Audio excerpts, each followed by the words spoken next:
Morning. It is Friday, August 23rd, 2024. And I'm pumped up already because I had a meeting with a mentee today, and we're doing some business development. And it's interesting because this guy, he didn't have a lot of money. He's rather broke right now. But broke is actually a great place to be in when you're looking to build your life. And it's not a comfortable place to be in, although that could be debatable. That's debatable whether or not it's comfortable, because until your misery factor exceeds your fear factor, you won't move.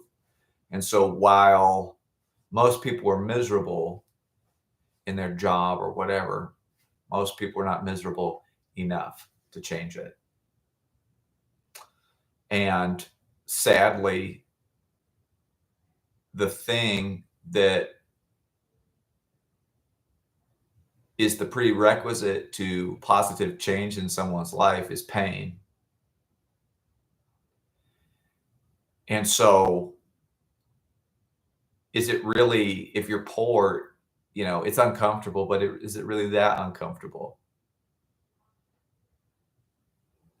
And it's good to be able to tolerate pain.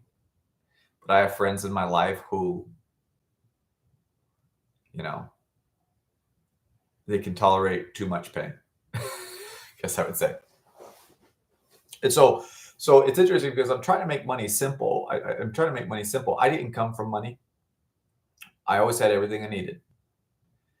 And my dad had a job, and sometimes it was a good job. Sometimes it paid decent. When I say decent, it wasn't like, you know, luxurious. We're very blessed. I was very blessed growing up, but we were never like the people with all the money. We weren't the people who were wealthy. We weren't driving all the nice fancy cars. We weren't staying in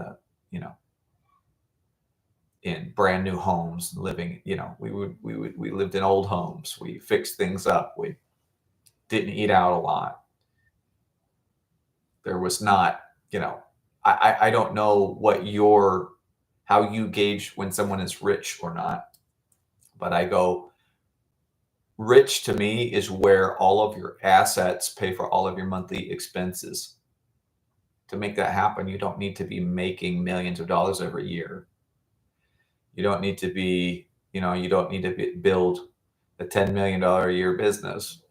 You don't even need a $500,000 a year business to live rich. Living rich to me is where your assets pay for all of your monthly expenses, and then you have infinite wealth. Why? Because it's on repeat every month. That money comes in every single month, and that's what a legitimate business is. If your clients are not paying you every month, I would say that I don't know how great your business model is. We know from the last 20 years how everyone wants to be on a subscription type of a model. Did you know that even plumbers, it's funny too, because I mentioned this 2.5 years ago to a buddy. I was like, hey, you want to start a business? You want to make some real money? I'll help you get the leads. I know how to do it. I want 10% of whatever you make. If I'm going to be in charge of coaching you into the money, I want 10%. Now, that's a very reasonable ask, in my opinion, for everything that I know how to do for you. And I mentioned, because this guy was like, I want to start maybe a handyman business. I'm going, that's a great business to have. And I bet you can get that on subscription. I bet you could put people on a subscription to where if they're subscribing, then they get, X, benefits of, I don't know, 10% off and preferred. You go to the top of the list, and so preferred service. And I don't know whatever it is, but I I mentioned that to a buddy about 2.5 years ago. Dude's mostly broke right now. I mean, really, he's broke, and he's working a job he hates, and he just ain't cutting it. And even today, right? But back 2.5 years ago, he goes, "Oh, I don't think a subscription model would work. I'm not really sure about a subscription model for a handyman business." Well, a couple of weeks ago, I just saw this plumber, just one of these guys online, just some guy who was just got lucky or something. I don't know. No, this plumber guy, he was mentioning how he started offering a subscription to his clients with his plumbing business, just to residential clients. He said you can get on the $49 a month subscription, and then you get, preferred service, 10% off, and a few other perks. And he said people are loving it. And he said, I make $700,000 alone just on repeat every year, $700,000 just from that subscription, $50 a month. So my poor friend, who knew better 2.5 years ago, was like, no, I don't think it'll work. Like, yeah, okay, well, we'll see, I guess. All right, enjoy. And he decided not to open this business, decided not to take the leap. And now he's scrambling, and that's no way to live. But that's the point of what I'm making when I said, being poor is uncomfortable. It's often, I guess, as I talk sometimes, when you don't know what you think until you hear what you say, or until you see what you say. That was what my Boldyke lesbian college professor taught me. She was pretty crazy, but she was great with words and with writing, and she was a good teacher. But man, she was crazy looking. One way or the other, you don't know what you think until you hear what you say, or until you see what you say. So that's why I do these talks. I figure out what I think at the core of it, and then you can be the judge for yourself if I'm crazy or not. I am crazy. I've lost my mind. I've told people that for a long time. It's like I lost my mind a long time ago. Let's look at, sometimes it's gray under there. I like why am I wearing this? It's Atlanta Braves. Atlanta Braves, their spring training used to be at Disney World in Orlando, but now the Braves spring training is in Northport. So / Venice. It's right on the border of Northport and Venice. I will call it Northport. It's about 20 minutes from where I live on Venice Island. But you'll have the teams they do spring training over in Northport now at Cool Today Park. And you see the players and whatnot. So, okay, I'm in Florida, but I'm wearing a Atlanta, Georgia Braves hat. Well, it's because their spring training is down here. So, when in Rome. Okay, so yeah, maybe it is comfortable. It is comfortable being poor. There's a lot of people probably that are a little too comfortable being poor. But they get their Netflix, they get their weed hit, they get their dopamine hit from, the scrolling on the Facebook and whatever. Nonetheless, it's miserable. It's a comfortable miserable. It's comforting because you go, well, I'm just I have my job, so I have to show up there every day. And what am I going to do if I can't afford whatever, And so a lot of people, and I think that there's going to be more and more people, the squeeze is going to become more and more uncomfortable to be poor. It's going to become more and more miserable to be poor as time goes on, because inflation is moving to 10 to 15%. We're going to enter a full-blown recession. It doesn't matter who the president is. We're going to enter a full-blown recession in 2025. There's a wealth transfer happening right now. It's in the times of chaos and uncertainty. That's when you get rich. But when the retail investors get broke is in times of chaos, because the emotions are too much in the game. They are too emotional about their investing. They don't know what to spend their money, and they're storing their dollars in the bank. One of the biggest things, one of the biggest problems for the poor is that they store their money in the bank. That is, you want some financial IQ. I call people who store money in the bank, their purchasing power, if their store of value is in the bank, that's what you call poor people. You could have $1 million, that's baby money, but you could have $1 million in the bank, and it's being devalued every year, beginning very, very shortly here. If it hasn't already, I mean, in the last 4 years, you've lost 50% of your purchasing power as pertains to commodities. 50%, not 1.5. That's 15. 50, F-I-F-T-Y, 50. You've lost 50% of your purchasing power in the last 4 years, at least. Now you had the COVID effect, but the point is this: inflation's, it's cooled down a little bit. They're just lying to you, bro. They just put on the money printing machines last month. Again, there are 500 plus billion, 500 billion dollars in unrealized losses in banks in the United States across the board. You don't realize how many banks are about to go under if they don't get bailed out again.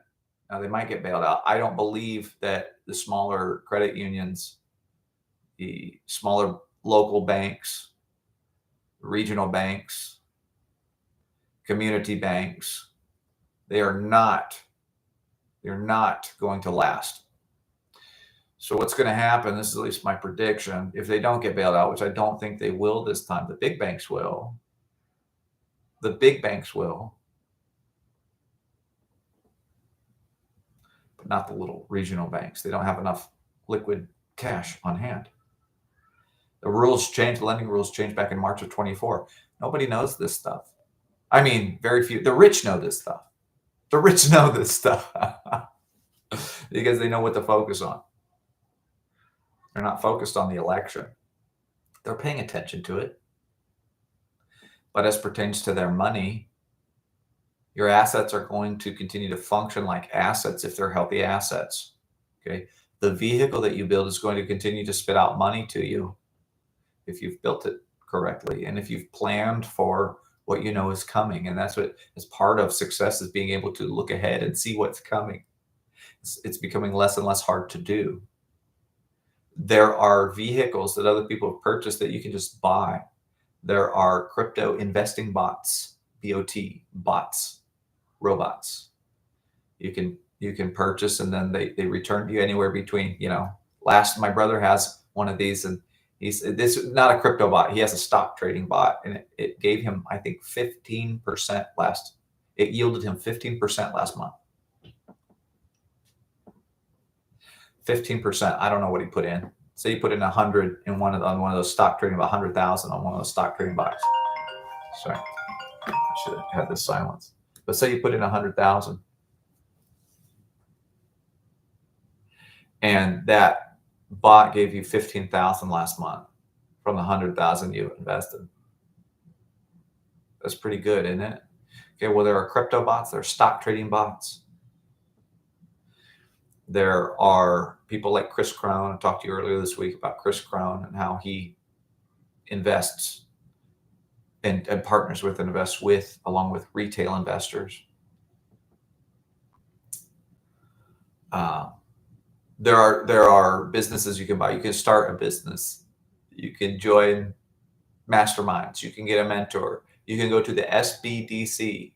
Every state in the United States has an SBDC. That's a Small Business Development Center. I think that's what it stands for, Small Business Development, whatever. SBDC. And you've already paid for it, but you probably don't know about it. And you can literally, if you are just starting out in business, if you don't even have a business yet, you can go to the SBDC and get seasoned, wealthy mentors for free. Nothing's free. You've already paid for it with your tax dollars, but you don't have to pay anything extra for it. Nothing more is coming out of your paycheck if you want to go get that resource. It's called the SBDC. And often, like I find, like Kinetic, QINE, what is it? QINETIQ is how you spell it. Kinetic. Yeah,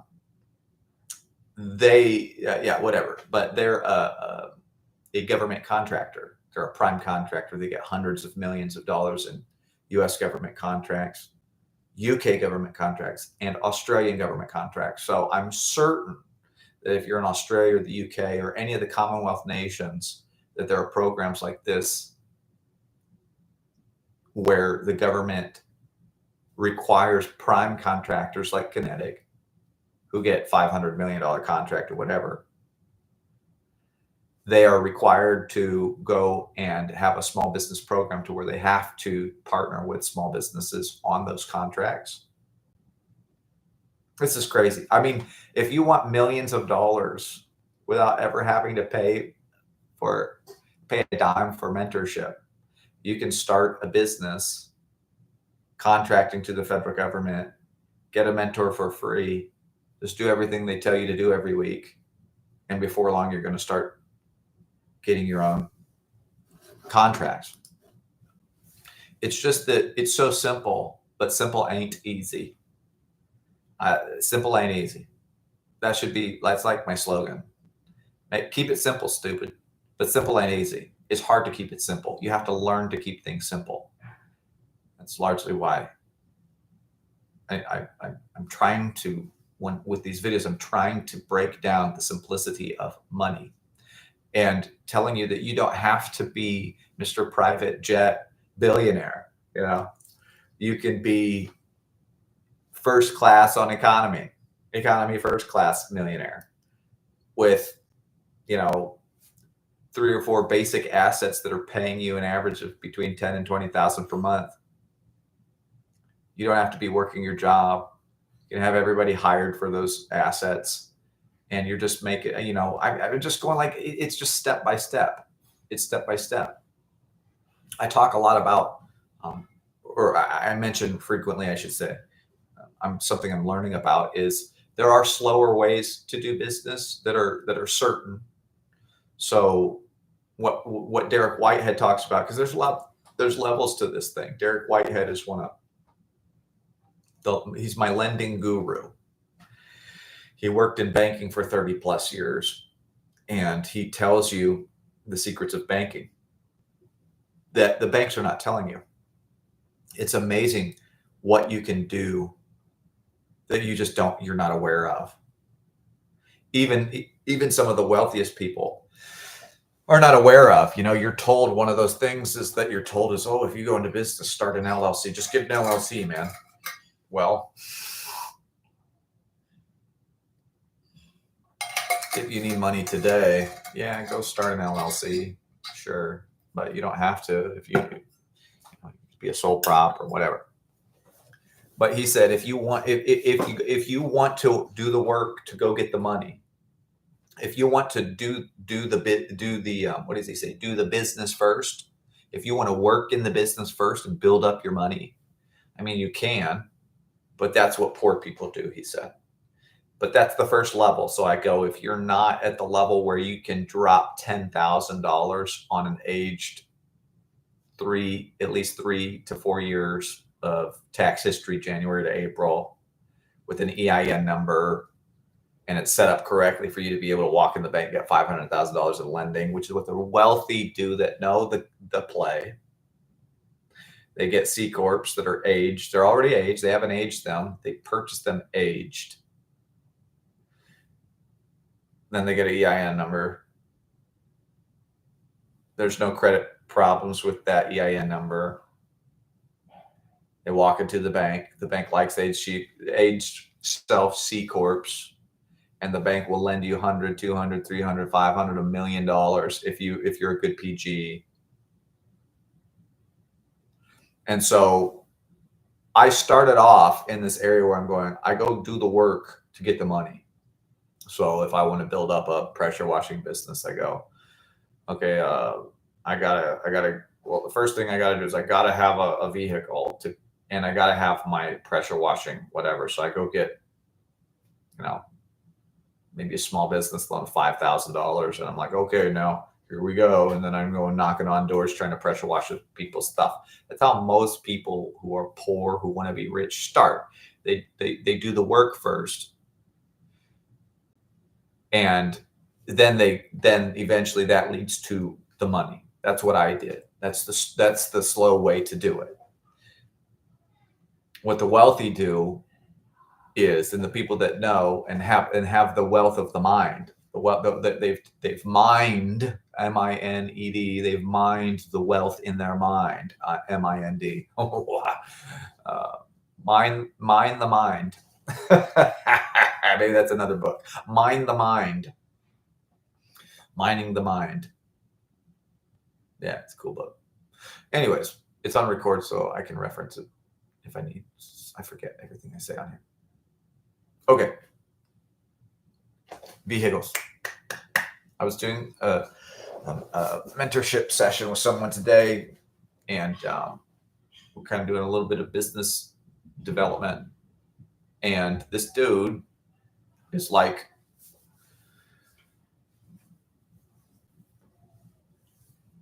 in the past, we've talked about money, and poor people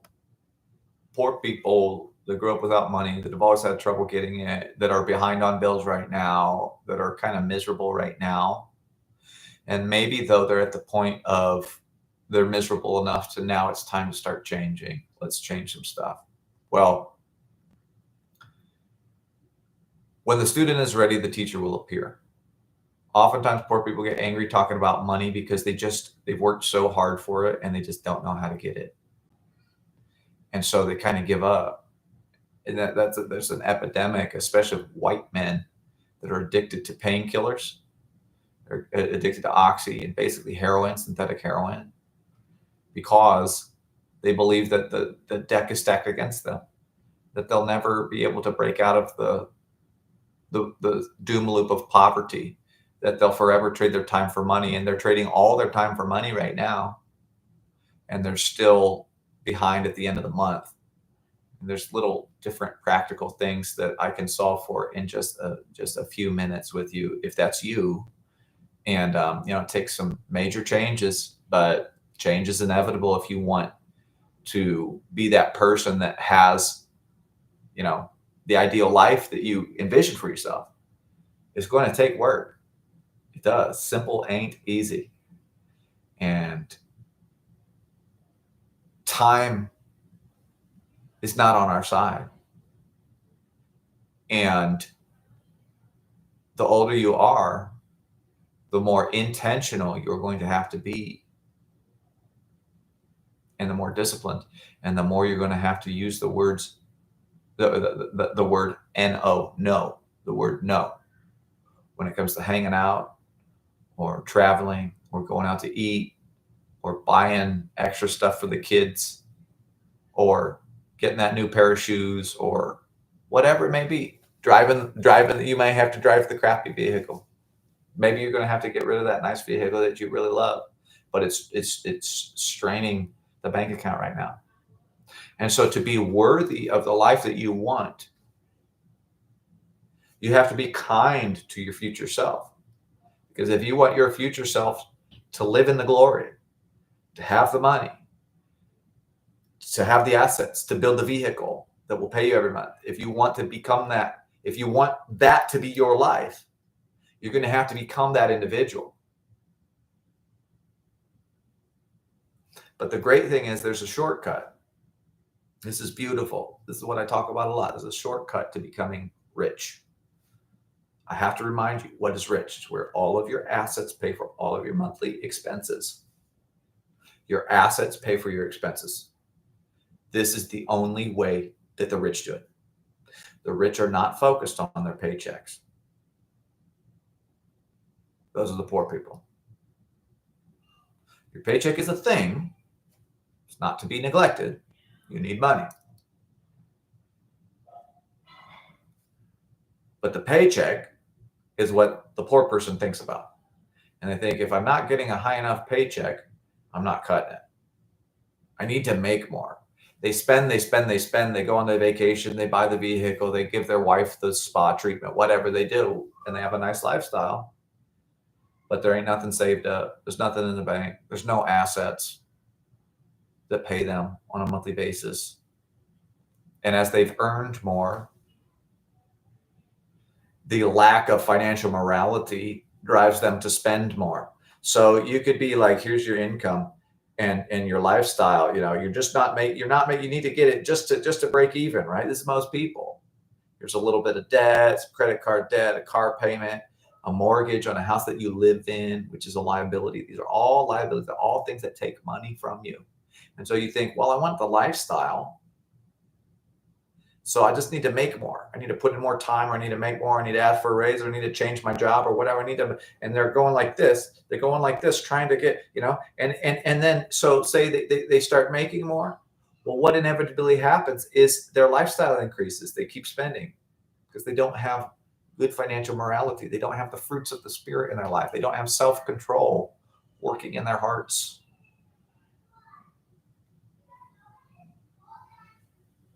Okay. So money definitely has to do with your spiritual life, has to do with your belief system, has to do with agreements you've made with yourself around money.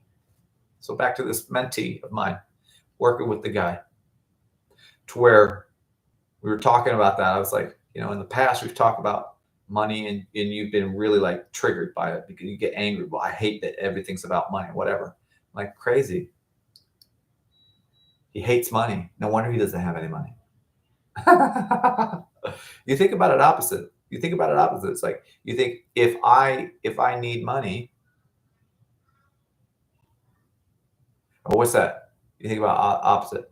If I don't have enough money, and I never have enough money, and I'm always, mad because, or stressed out or whatever, I don't have enough money.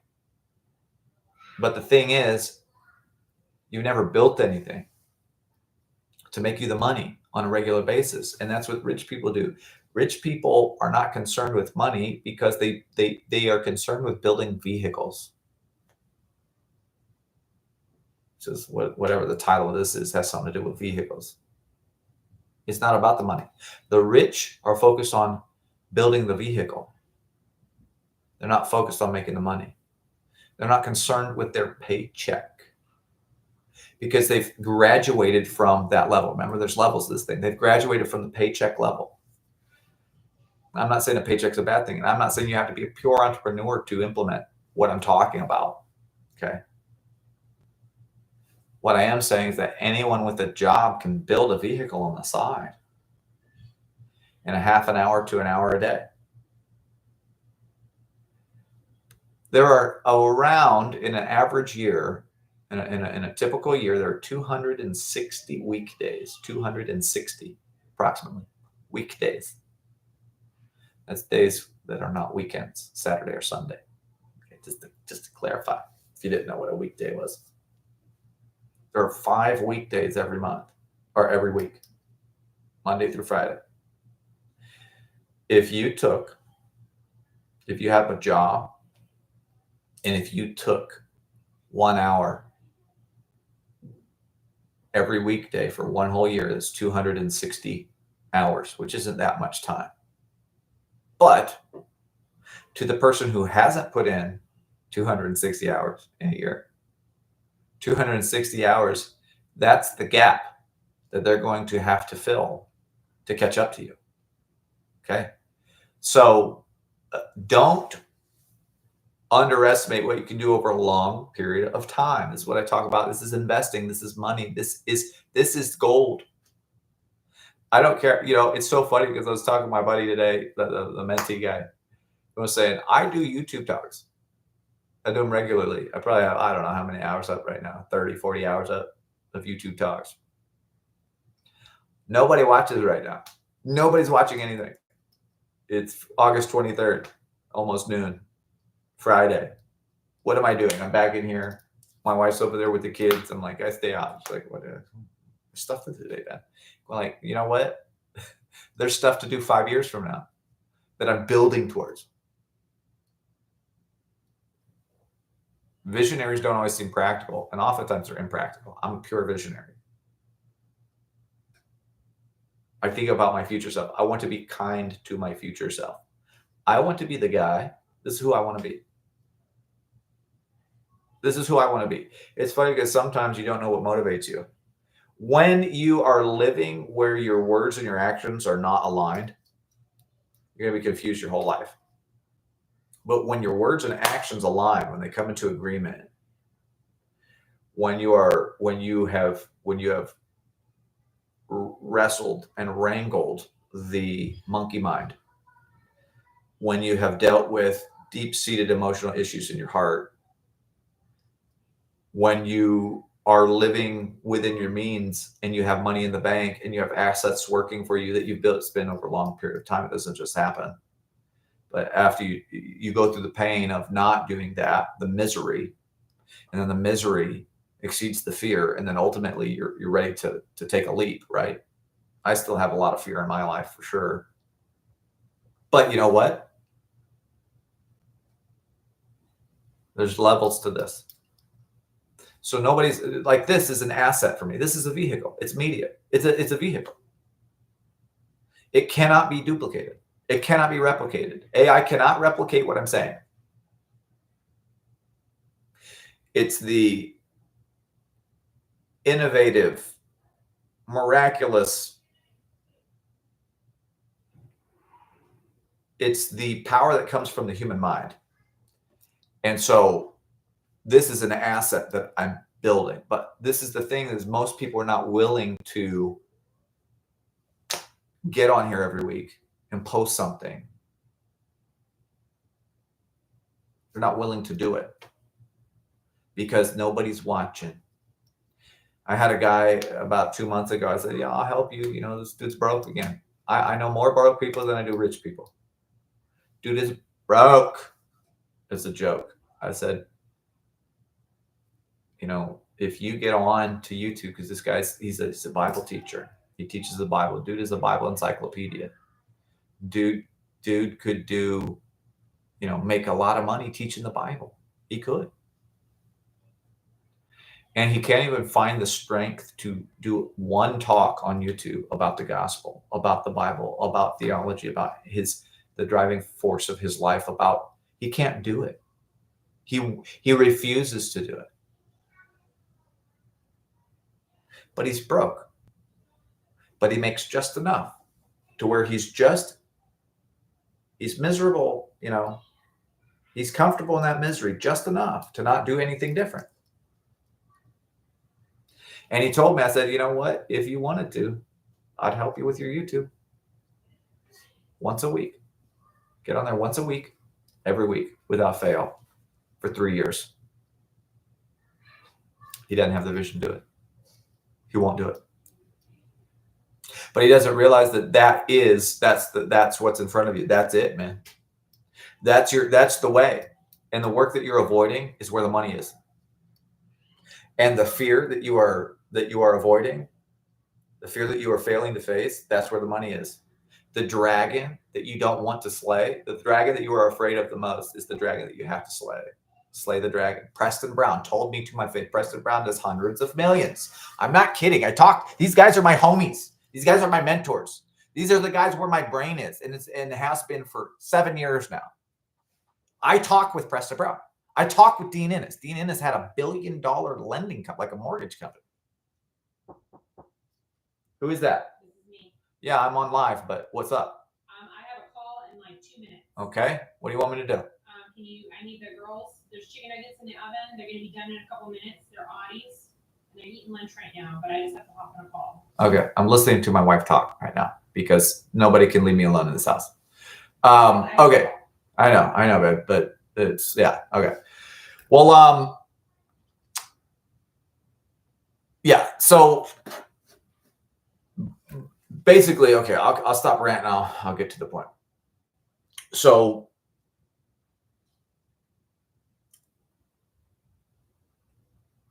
until the misery factor exceeds the fear factor, you won't move. So that's what most people don't realize, is that once it's fear, and comfort. It's comfort and fear. How comfortable are you living in the misery because you won't face the fear? Okay. Next, though, it's ego. So you don't want to be found out. You don't want to be, why won't you get a mentor? Because you don't want somebody to find you out. You don't want somebody to tell you that you're a loser. You don't want somebody to tell you that you're copping out. You don't want somebody to corner you and for you to feel more pain. That's ego. So if you want to get rich, you're going to have to deal with that. Okay.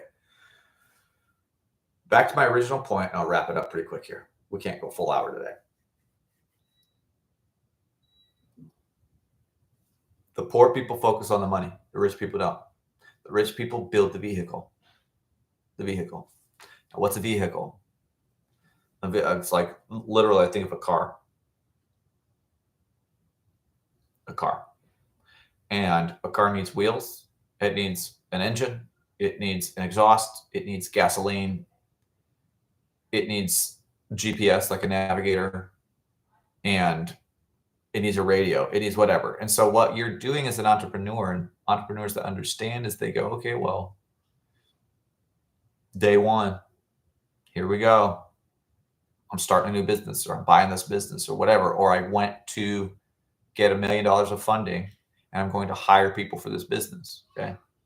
And so what they do is they buy the vehicle and they buy the people. Talking slavery. I'm not talking slavery. I'm going, they buy talent. And then those people do the business. And so that's, long story short, we could talk about building a vehicle. We could talk about that in detail because there's a lot to that. It doesn't just happen. But the point of what I'm saying is it's time to build your vehicle. You could be a corporate guy with a 9-to-5. You could be an entrepreneur. If you're an entrepreneur and you have time to build that vehicle, if you have every day, well, you're just going to get there faster. Someone who has a job is going to have to be more patient because their time is going to be split between their boss and their future self. But the entrepreneur, they can just work on their future self. That's kind of how I see it. So I go, okay, well, one way or the other, you can determine which person you want to be. Maybe you're not an entrepreneur now. Maybe you're in a job now, but you are entrepreneurial. Well, that can work too. It just depends on what you're willing to put into it. So if you can build, if you can get in that mindset of quit focusing on the paycheck, quit focusing on those numbers,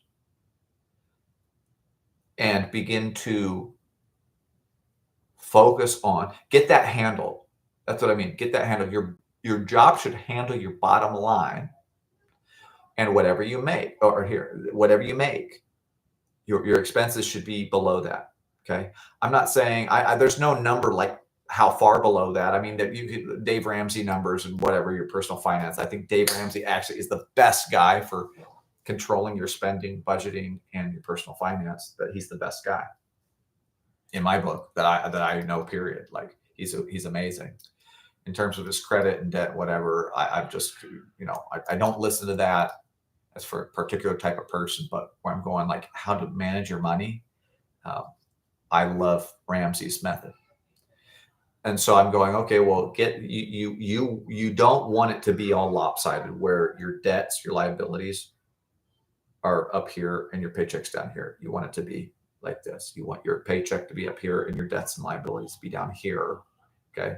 And then you're going to live much more peaceful. But then if your bottom line is down here and you're making this much, then you have this area in here, this section in here where that's your margin, where that you can begin to build that vehicle that spits out money every month.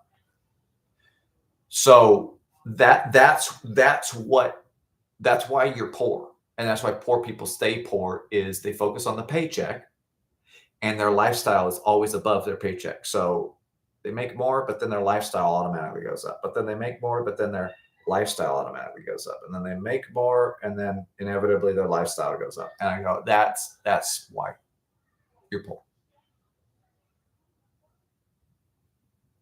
That's why you're poor. So God bless y'all. I'm going to cut it short because I got to go handle my kids. This is what it's like having a business where your wife and you are in the business and you're both entrepreneurial and you homeschool your kids and all sorts of stuff going on in your life. Anyways, God bless y'all. Like, subscribe, share. Share this with someone who you think could use it, who it would help. And I think about 3, 4, 5 years from now, we might have, I don't know, a good 50 to 100,000 views on this video. But we'll see. I'm not concerned about it. What I'm more concerned about is leaving a legacy, telling people what has worked for me to become rich. I am rich. My assets pay for all my monthly liability, all of my monthly expenses. Could you lose that? Yeah, you could lose it. I don't know what's going to happen. But I always have a North Star. From here on out, I always have a North Star. The North Star is vehicle. A vehicle is something that runs without you. Maybe you're driving at the beginning, okay? And you're the GPS. And you're the sales guy. You're doing that all while you're driving. And you got to put the gasoline. You got to go get the gasoline. You know what I'm saying? But as time goes on, you're going, okay, well, hold on, I can hire a driver. I'm making enough now with my sales so I can hire a driver. Okay, now I can just do the GPS and I can do sales. Okay. Oh, I got a GPS person here. Do the GPS, and then I'll just go work on sales. Oh, now that person wants to do sales. Now I don't even need it. Now I'm just going to sit in the back and take a nap. Oh, hold on, I'm going to sell that vehicle. Oh, hold on, I'm going to, you know what I'm saying? And then, so that's what it's the asset that pays you that you eventually don't even have to be in, and you still get the money. Okay. That's what I'm talking about. How much more simple can I make this? All right, y'all, like, subscribe, share. BenjaminMeir.com. Thanks for listening and watching.